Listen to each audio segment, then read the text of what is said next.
Taarifa kuu, halisi na sahihi. Naam, karibu mtazamaji, saa 7 kamili saa za Afrika Mashariki mchana wa leo, na kukaribisha kwenye taarifa zetu, lakini kabla tuja kutaarifu, wacha mwanzo tupate vidokezo. Hii ni taarifa kuu, halisi na sahihi. Na kwenye vidokezo, ripoti ya tume ya kutetea haki za kibinadamu yaonyesha kuwa polisi walikiuka haki za kibinadamu wakati wa kukabiliana na waandamanaji. Kwingineko, aliyekuwa kiongozi wa Mungiki na mwanasiasa Maina Njenga aachiliwa kwa dhamana ya shilingi Laki Moja.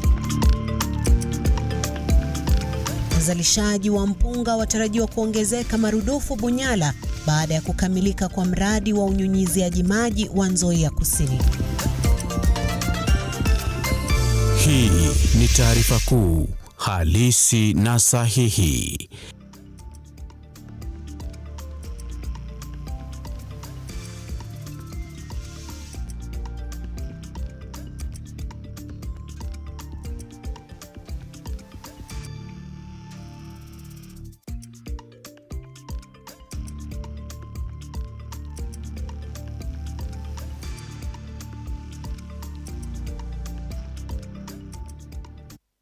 Naam, karibu mtazamaji, ni Taarifa Kenga. Nitaitika, kumbuka unaweza kuwasiliana nasi kupitia mitandao yetu ya kijamii Facebook, Twitter, YouTube. Tunapatikana wapi? @Lookuptv. Tuma jina lako, rafa yako, tutakuwa tunaisoma kadri tunavyoendelea kukupatia taarifa hizi. Ripoti ya tume ya kutetea haki za kibinadamu imeonyesha kuwa polisi walikiuka haki za kibinadamu wakati wa kukabiliana na waandamanaji. Ripoti hiyo inaonyesha kuwa polisi walikiuka haki za kibinadamu wakati wa kukabiliana na waandamanaji. Na ripoti hiyo inaonyesha kuwa waandamanaji walipigwa mbali na kunyanyaswa hata baada ya kujisalimisha mikononi mwa polisi. Aidha, tume hiyo imekashifu kukamatwa kwa wafuasi na baadhi ya viongozi wa upinzani kinyume na sheria. The National Police Service is mandated to maintain law and order while observing and respecting constitutional provisions. Breaking into homes, as was seen in Kisumu and other places, and affecting improper arrests while dispensing brutality and torture infringes upon the rights of citizens and violates their dignity and sanctity of their private spaces. The Commission calls on the police and other security agents to conduct arrests in a lawful and respectful manner, adhering to established procedures and respecting the rights and individuals and dignity of individuals. Respect for judiciary presence and dispersal of citizens. The judiciary is an arm of government and an independent institution in Kenya, and its presence must be respected as spaces for the administration of justice. Reports and recorded cases of security agents violently dispersing citizens and journalists within court premises violates the principles of separation of powers and undermines the rule of law. The Commission urges the government to ensure the protection of the judicial spaces and uphold the independence of that judiciary, allowing citizens and journalists to exercise their right to freedom of expression and access to information without fear of intimidation or reprisals. The infringement also affected lawyers and families of the arrested, thus infringing the right to access legal support and access justice. Allegations of abductions. The Commission has received reports of alleged abductions by persons believed to be police officers in the recent past. These events are worrying as the reminders of our dark past, where the security agencies had special squads that would effect such extrajudicial activities. Such practices violate fundamental human rights and erode trust between the police, the state, and its citizens. These incidences must be investigated transparently and impartially, and those found accountable be held responsible, and any individual found involved in those egregious actions should be brought to book.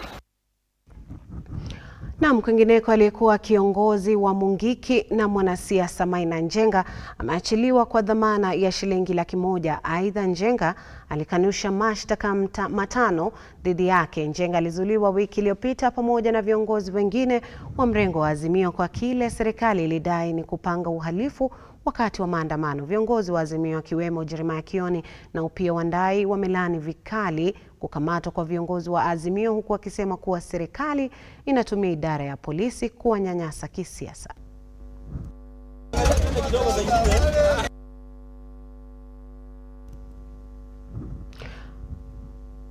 Naam, kwingineko uzalishaji wa mpunga unatarajiwa kuongezeka marudufu eneo la Bunyala baada ya kukamilika kwa mradi wa unyunyiziaji maji wa Nzoia Kusini. Mradi huo wa shilingi bilioni 5.3 umefadhiliwa na Benki Kuu ya Dunia na pia unatarajiwa kupunguza kwa kiasi kikubwa gharama ya uzalishaji. Aidha, mradi huo ulianzishwa mwaka 2018 utazuia pia mafuriko yanayoshuhudiwa katika eneo la Nzoia.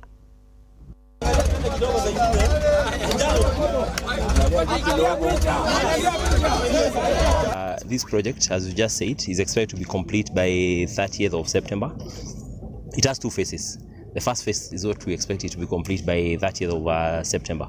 On completion, is going to benefit around 12,600 farmers.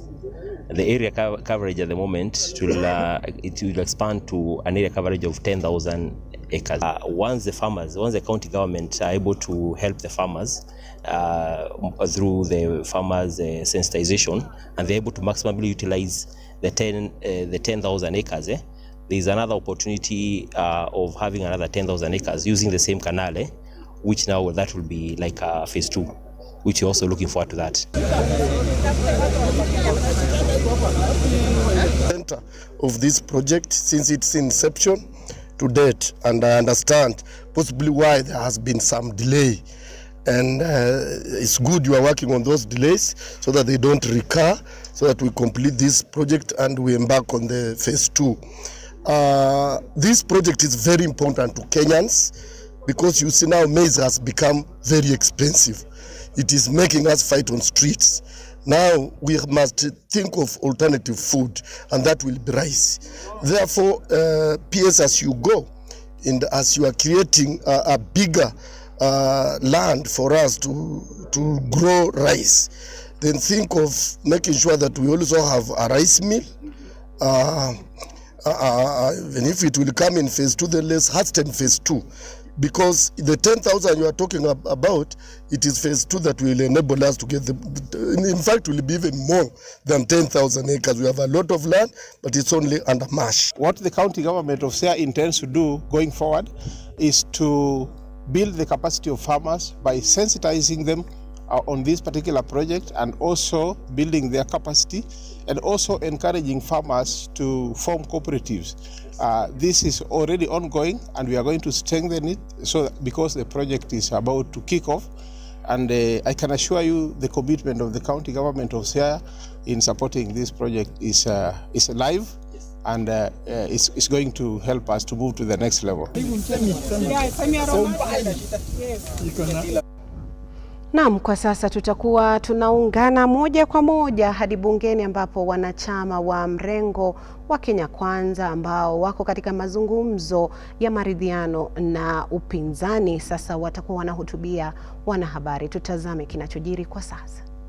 For legal that we are going to do, because if there is need to amend any parts of the law, then it is for this committee to make recommendations so that we go to Parliament where we can have the law amended. Until the law is amended, that remains to be the law, and it has to be observed by each and everyone. Therefore, as we conclude, we are calling upon the Azimio side of the talks to confirm two like us, they are ready for the talks. They have also to confirm when they are actually resuming, when they are coming to the round table, so that we can have the discussion. Those remarks, we thank you very much. My name is Chacha from 2024. Last time during the press conference at Bomas, you advocated the issue on IBC. Has it now been reintroduced again? If you recollect very well, we had not vacated the issue on IEBC. We had said it was to be agenda number 1. It had not been discussed, and the selection panel was at liberty to proceed.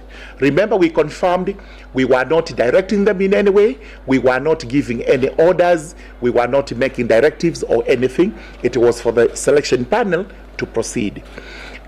Fortunately, we have had no developments from that angle. So we believe where we were that time is where we are today, and therefore we can actually rediscuss or reopen the matter if the other side is prepared to come to us. But we will have to confirm whether there has been any steps taken by the selection panel towards recruiting the commissioners. But in the meantime, again, we have said we are prepared to talk, and for the sake of the country, it's important to reiterate that if they come in, we are able to take matters from where they will be.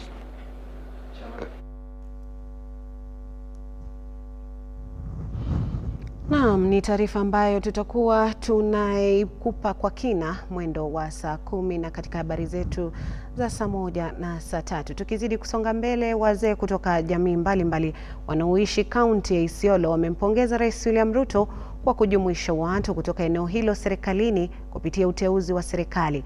Wakiongozwa na mwenyekiti wa baraza la wazee la Borana ambaye pia ni mwenyekiti wa baraza la wazee wa Isiolo, wazee hao walibainisha kuwa kwa mara ya kwanza tangu uhuru watu wa Isiolo wanahisi kuwa wamepata nafasi serikalini kufuatia kuteuliwa kwa jamaa zao katika nyadhifa mbalimbali kuu serikalini.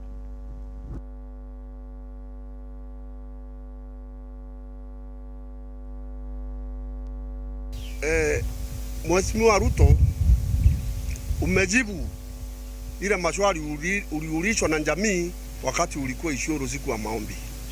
Ulihakikishia jamii ya Isiolo kuna watoto walitolewa mbele yako, ukasema utakopatia kazi. Na Nuru alikuwa mmoja, na mimi naona umeanza kujibu maswali. Kama Cosmopolitan County, sisi tunarudisha shukrani.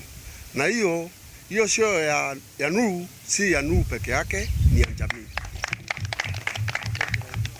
Na niko na uhakika kwa vile nimeona wewe ni mtu wa ukweli, hata hao wengine walipromise utawapea, na tunangojea. Nirudi tena, nirudishe niombee Nuru. Sisi kama jamii naomba tuombee Nuru kwa wadhifa mpya amepewa. Aweze kutenda ndio asilete jamii chini. Na hakuna rais ambaye aliona mbeleni sisi tumewacha nyuma. Na wewe ndio umetambua tumewacha nyuma. Shukrani sana kwa hayo yote umenena. Na mtazamaji, dakika 13 zimepita tangu saa 7 kamili saa za Afrika Mashariki. Ni wakati ambapo tutakuwa tunachukua mapumziko kidogo, lakini kwenye rafa zenu Paul Chacha, keep up the good work, the Simon, great job. Now shukran sana kwa kututumia arafa hizo. Kumbuka unaweza kuwasiliana nasi kupitia mitandao yetu ya kijamii Facebook, Twitter, YouTube, na pia taarifa hizi zinapeperushwa kupitia Signet. Usiende mbali.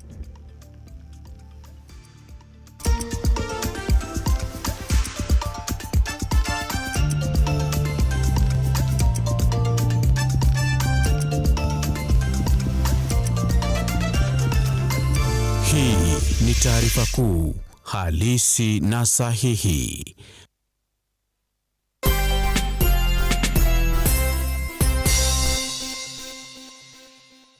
The future is hands-on, and Sensei College is at the front line of technical institutes in Kenya, offering practical and skill-based courses accredited by all concerned bodies, TVETA, NTSA and NITA. Sensei College offers driving and plant operator, cosmetology, fashion and design, mechanics, hydroponics and irrigation, installation, building construction, hospitality, photography and video production, electrical and electronics repairs, and ICT courses. Get free plant operator training when you enroll for plant mechanics, free driving when you enroll for motor vehicle mechanics, and free riding when you enroll for motorcycle mechanics. The requirement is an ID only, with intakes every first week of the month. We have 2 campuses in Nakuru and Nairobi. We provide meals and accommodation. Sensei College. My skills, my future.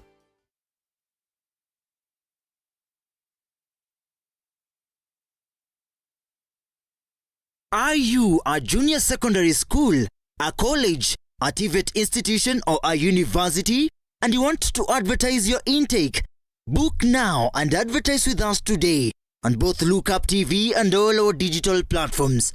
Call us today on 011 0430 158, 011 0430 158, or email us on sales@lookuptv.co.ke.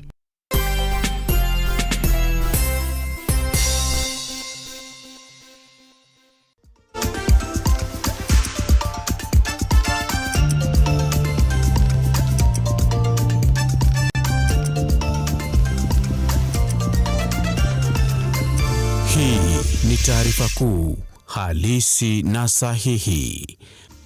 Karibu mtazamaji, tuendelee kukutaarifu. Hofu imetanda katika eneo la Timboroa N mtaani Isili baada ya majangili 50 kuwavamia wamiliki wa ardhi na wakazi wa eneo hilo wakiwataka kugura makazi hayo walioishi kwa miaka 20. Kulingana na wakazi hao, uvamizi huo ulifanywa usiku ambapo mali yao iliporwa huku wakilazimishwa kulipa shilingi 30,000 kila mmoja au wafurushwe.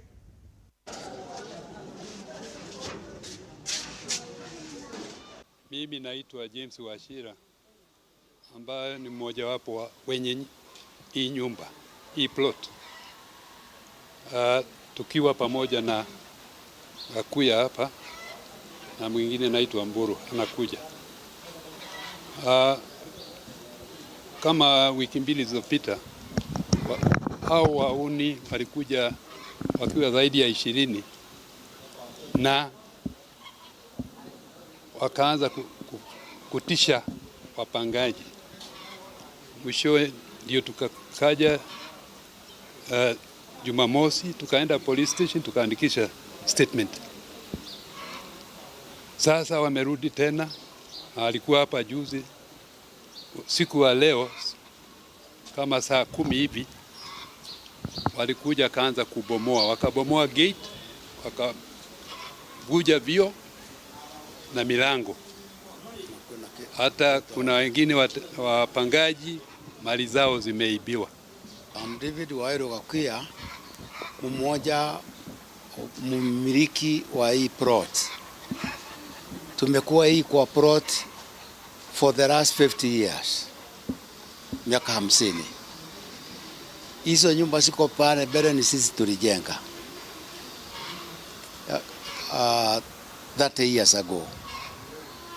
Hatujauza plot. Hakuna mtu amekuja kutuuliza tuuze plot. Lakini tukaenda kwa bahati mzuri tukajua ile ukora iko, tukaenda kotini.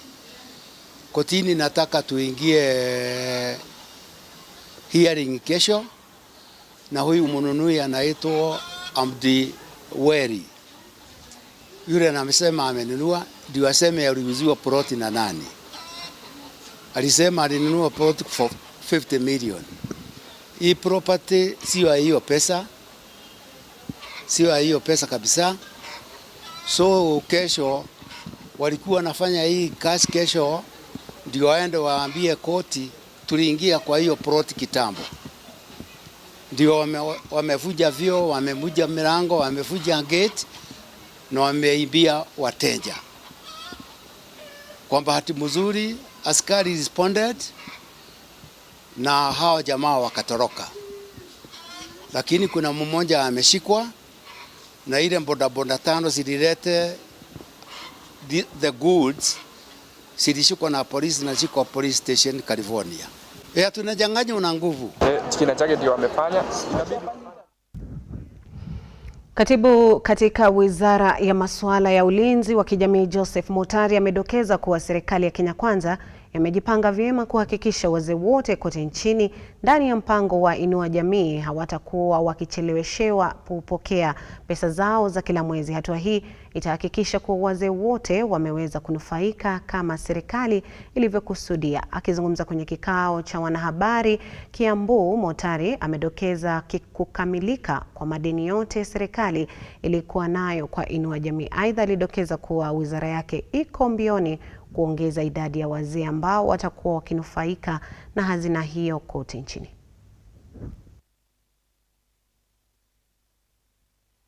This money was 16.7 billion that we got. We paid the first tranche, 8 billion, and the second tranche that we are paying today is another 8 billion that we are paying today. Of course, 8.3 thereabout to make the rest. Then I want to announce here today, and it's very, very important that I say this, because we have had a discussion with His Excellency the President, Dr. William Samoei RUTO, that we shall, from today henceforth, we shall be paying this money monthly. We shall not be paying the arrears. Today marks the end of the arrears that we had. We had a backlog of about 4 cycles, and we have now cleared the cycles, all the arrears. We no longer have any pending payment. From today, we will now be doing monthly payments. That will mean we'll be doing 2,000 per each on the 4, or rather 3 beneficiary type of beneficiaries. Kiwezekana ziwe zisiwe zikiselewa kama wakati huu. Sasa tumeshukuru mwisho tulipa zote.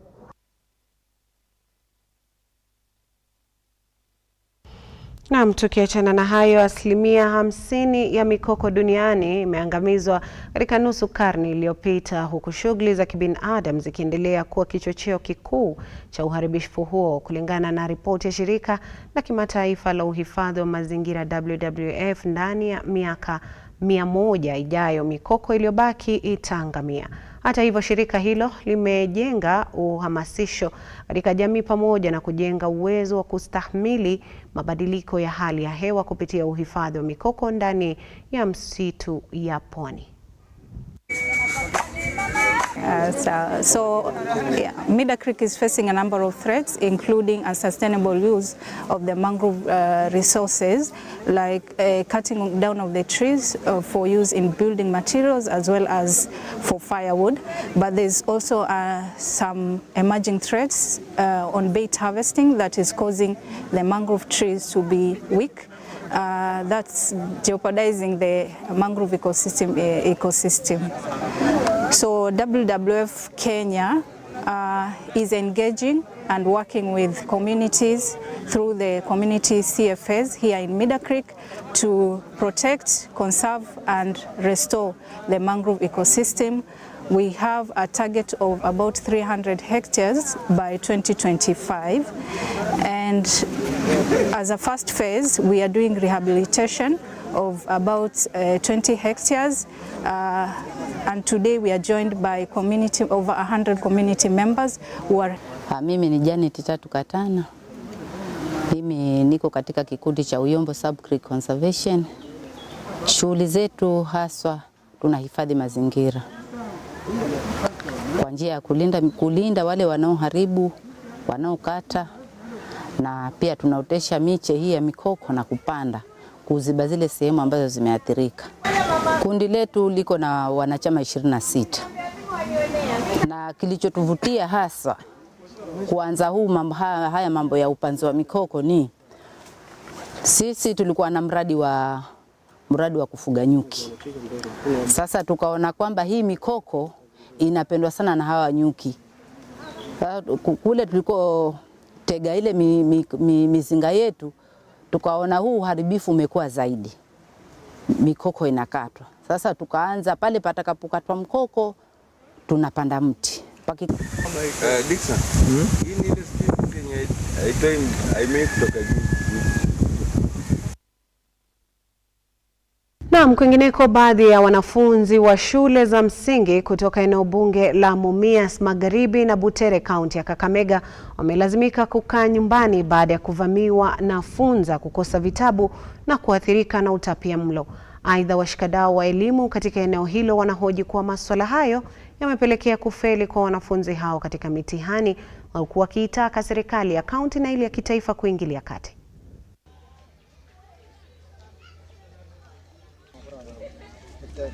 Mwalimu raraha na mafura. Funza zimeathiri watoto sana huku mashinani. Hili swala la funza ningeomba sana wahisani wengi wajitokeze na pia serikali ijitokeze through CHVs huku mashinani, watoe fedha ama watenge fedha ili tuhakikishe kwamba tunasaidia hizi shule, watoto waende shuleni. Maana mtoto akiwa anafunza haizi kuwa na wakati mzuri wa kukaa pale darasani. Ambapo mimi napata cases mingi kwa ofisi yangu ya Ngashira Care, nitembelee hizi shule ili nitoe watoto funza ndio wakuwe comfortable. Tatizo la funza ni kero kwa hili shule kwa sababu kuna wanafunzi karibu 25 ambao wanasumbuliwa na hili tatizo. Funza wamesababisha masomo ya hawa watoto kuwa shida sababu hawawezi kuja shuleni kila siku kwa yale maumivu ambayo wanapata. Tunajaribu kuelimisha wazazi wao kuhusu usafi kwa sababu tunajua kwamba uchafu ndio unasababisha funza kushika hawa wanafunzi. Kwa hivyo tumeendelea kutafuta wazazi kutoka kwa maboma tukiwaelimisha, na tunashirikiana na madaktari wetu kutoka hospitali ya Shititwi dispensary ambao wanajaribu kuhakikisha kwamba kuna usafi kwa maboma.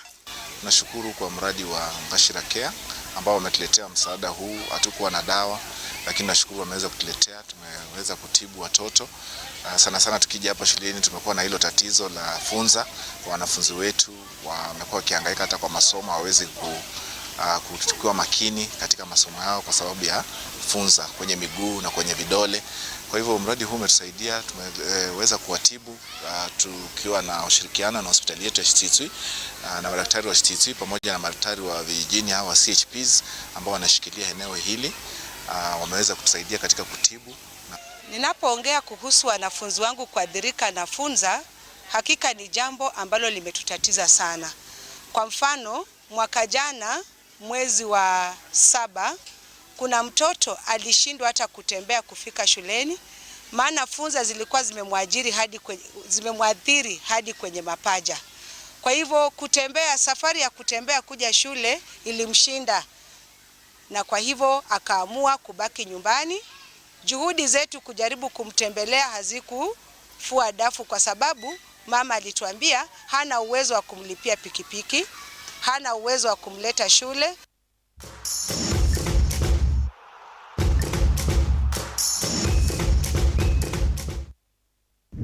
Na kwenye spoti, klabu ya AFC Leopards imemteua Tom Juma kama mkufunzi mpya wa Ingwe msimu ujao. Juma ambaye alikuwa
Na mtazamaji, tumefika tamati kwenye rafa zenu. Jos Gas Kulosha akisema good job, Dominic Moranga akisema very impressive, Ken Kos akisema good job. Na shukrani kwa wote waliofanikisha taarifa za mchana wa leo. Jina langu ni Fiona Kenga, mwelekezi wangu Sheila Kai na mzalishaji wa taarifa hizi akiwa ni Lame Kaungo. Kwa sasa sina budi ila kukuacha uendelee kutazama vipindi vilivyosalia. Tukutane tena mwendo wa saa 1 kamili.